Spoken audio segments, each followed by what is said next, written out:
తెలియజేస్తా ఉన్నాను. ఇలా స్వయంగా నేను మూసీ మీద ఉన్న బ్రిడ్జ్ మీద నిలబడి మాట్లాడుతా ఉన్నాను. నా వెనుక మీరు చూడొచ్చు, ఇవాళ మూసీ మీదనే ఇవాళ శ్రీ ఆదిత్య కన్స్ట్రక్షన్స్ అనే కంపెనీ ఇలా మూసీలోనే కడతా ఉన్నది. ఇలా హైడ్రా అనేది ఈ ఆదిత్య కన్స్ట్రక్షన్స్ కి వర్తించదా అని నేను అడుగుతా ఉన్నాను. అంటే గొప్ప గొప్ప బిల్డర్ల దగ్గర ఇవాళ రేవంత్ రెడ్డి గారు బ్లాక్ మెయిల్ చేసి డబ్బులు తీసుకుని ఇవాళ మూసీ దగ్గర పేదవాళ్ళ ఇల్లు కూలగొట్టడం చాలా బాధాకరం అని చెప్పి సందర్భంగా తెలియజేస్తా ఉన్నాను.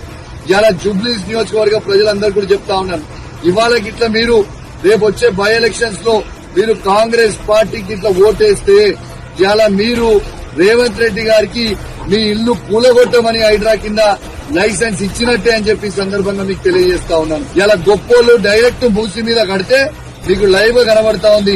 మూసీ మీద కడితే మాత్రం వాళ్ళని మాత్రం కూలగొడతలేరు.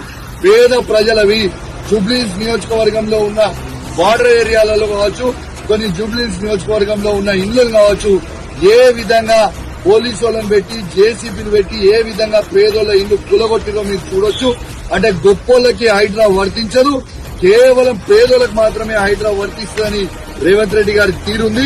మీరు ఏ మాత్రం కాంగ్రెస్ పార్టీకి ఓటేస్తే మాత్రం మీ ఇల్లు కూలగొట్టమని మీరు లైసెన్స్ ఇచ్చినట్టే అని చెప్పి ఈ సందర్భంగా తెలియజేస్తూ సెలవు తీసుకుంటా ఉన్నాను.